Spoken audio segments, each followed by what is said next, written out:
In its heyday, Virginia City was one of the first industrialized cities in the West, as well as one of the most important settlements between Denver and San Francisco.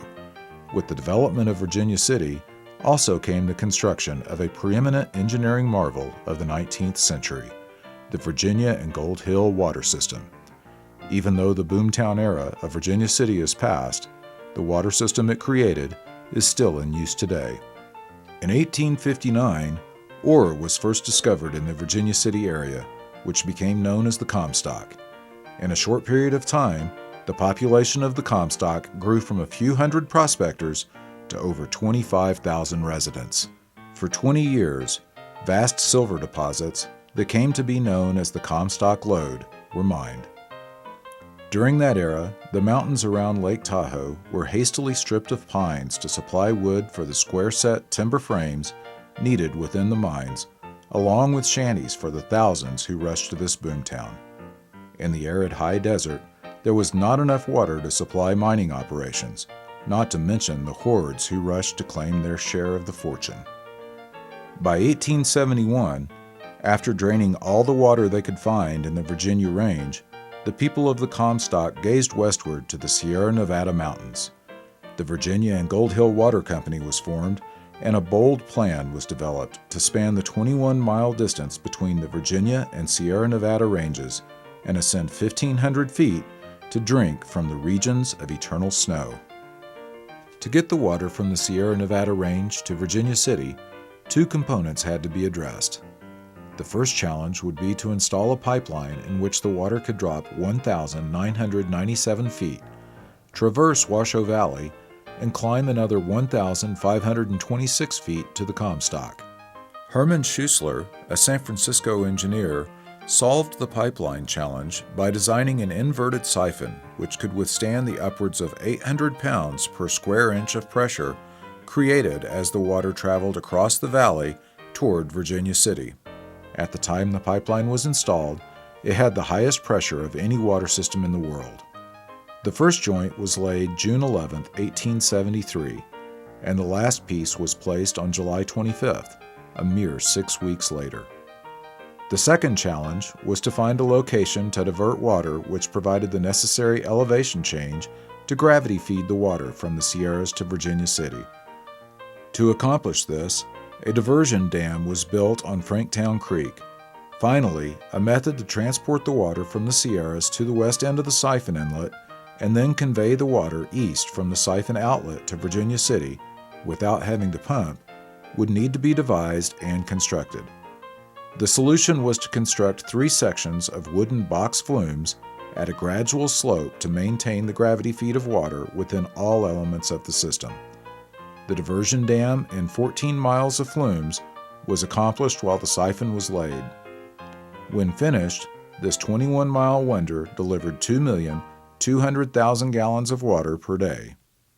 To keep the water flowing without interruption year-round, caretakers lived high in the Sierras near the Franktown Creek diversion at Red House, near the siphon intake overlooking Washoe Lake, while a third was at Lakeview in the Washoe Saddle. Even so, with 2/3 of the Comstock's water demand being consumed by its millworks, the need for water again exceeded supply, so plans for constructing a second pipe were made. By 1875, the second pipeline, with its accompanying flumes and water tanks, was laid alongside the first, doubling the water supply of the Comstock. Still in service, this 135-year-old pipeline faithfully delivers water over the Washoe Saddle to the Story County Water System. However, at the time, the supply from Franktown Creek, with 2 pipelines delivering water, could not adequately satisfy the thirsty Comstock, so the search for even more water began. During this time, Dwayne L. Bliss and H.M. Urington, in the course of their lumbering operations, had placed an earth and stone dam at the head of Marlette Basin. Water was diverted out of Marlette Lake through wooden flumes that carried logs to Spooner Summit and eventually to a sawmill in Carson City. In 1876, the Virginia and Gold Hill Water Company received consent from Bliss and Urington to draw water from Marlette Lake, The dam was raised and lengthened to create a lake containing over 6,000 acre-feet of water. To get the water from Marlette Lake to Franktown Creek, an additional box flume was constructed along the mountainside to a tunnel driven through a granite ridge dividing the creek from Marlette Lake. At this point, the East Slope system was created to collect water from various creeks to the north. This water was then diverted into the existing flumes from Franktown Creek to the inverted siphon. This new supply of water from Marlette Lake satisfied water demand for 12 years until the existing pipelines reached full capacity. In 1887, the Virginia and Gold Hill Water Company installed a third and final pressure pipeline near the first two pipes. In addition, Hobart Reservoir was built with a 100 acre-feet capacity for additional storage. These additions mark the end of construction on the Virginia and Gold Hill Water System in the Comstock era. With the decline of the Comstock, the water system, renamed the Virginia City Water Company, began to suffer. The dam at Hobart Reservoir was breached in 1910, destroying the original red house and killing the caretaker's wife. This same dam was again breached in 1955, and by the winter of 1956-57, the system failures became so severe that funds to repair and replace it finally dried up. In 1957, Curtiss Wright Corporation purchased and improved the entire system with hopes of receiving a federal defense contract to build missile systems. Curtiss Wright installed pipelines to replace most of the system's wooden flumes and raised the dam at Marlette Lake 15 feet to increase the reservoir's capacity to 10,400 acre-feet. It was at this time the system was expanded to provide water to Carson City. After the Marlette Water Company, a subsidiary of Curtiss Wright, took ownership of the system, it entered into a contract with the private utility Carson City Water Company and the state of Nevada to deliver water through the state's pipeline in VC Canyon to both entities. However, when Curtiss Wright's missile system contract didn't materialize, the Marlette Lake Water Company contacted the state of Nevada with an offer to sell the entire water system. In 1963, the Marlette Water Company, with its land, was sold to the state of Nevada and was renamed the Marlette Hobart Water System. In 1964, the water system's 5,378 acres of land became an important component linking the north and south parcels of Lake Tahoe State Park. Under the state's management, work began to further revive the system.